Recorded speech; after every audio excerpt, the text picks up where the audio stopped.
Kirol elkarteko eskubaloi atalak osasun bikaina dauka eta aurtengo denboraldira begira hainbat eta hainbat talde ere bai.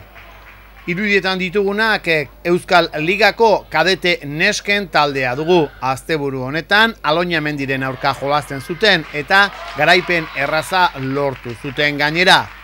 Baina partida hau bezala asteburuan gure herrian beste 14 partida antolatu behar izan dituzte eskubaloiko kideek. Beraz, lan gogorra egin behar izaten dute asteburuero eta txalotzeko da zalantzarik gabe.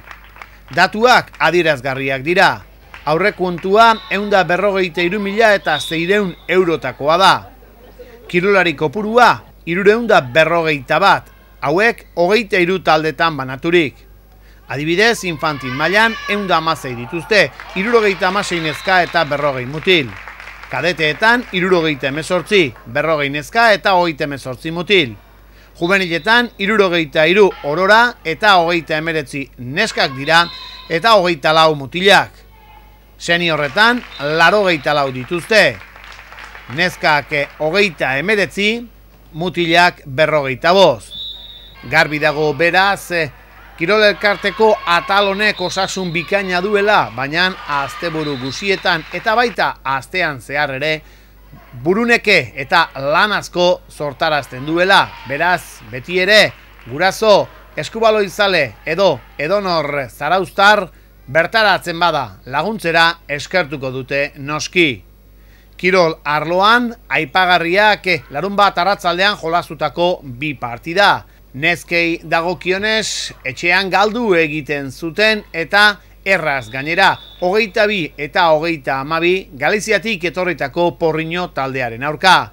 Jakin bazakiten galiziarrak talde indartsua dutela, baina zarauztarrek ez zuten sorte gehiegirik izan eta euren jokoa egiteko unerik ez zuten bilatu. Dena den, Josu Landaren neskak oso denboraldi polita egiten ari dira. 6 partida jolastuta 3 irabazi dituzte eta beste horren beste galdu. Sailkapenean 7. lekuan daude primeran kokaturik.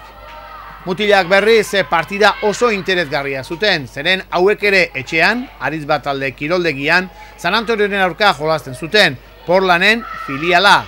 Talde hau ere oso ondo dabil eta goimailako talde baten filiala izan da, beti izaten ditu noski jokalari aipagarriak. Dena den, zarauztarrak talde lana eginaz, partida amaierara ez dut alarri heldu baziren ere, garaipena etxean geratu zen. Azken emaitza, Amenabarrek 33, San Antoniok 32, eta partida honi esker, zarauztarrak 3. lekuan kokatzen dira, eta berriro ere, Grupo Pinta Torrelabegaren atzetik, zarauztarrak gertuenetakoak ditugu, naiz 2. postuan lehia oso gogorra izan.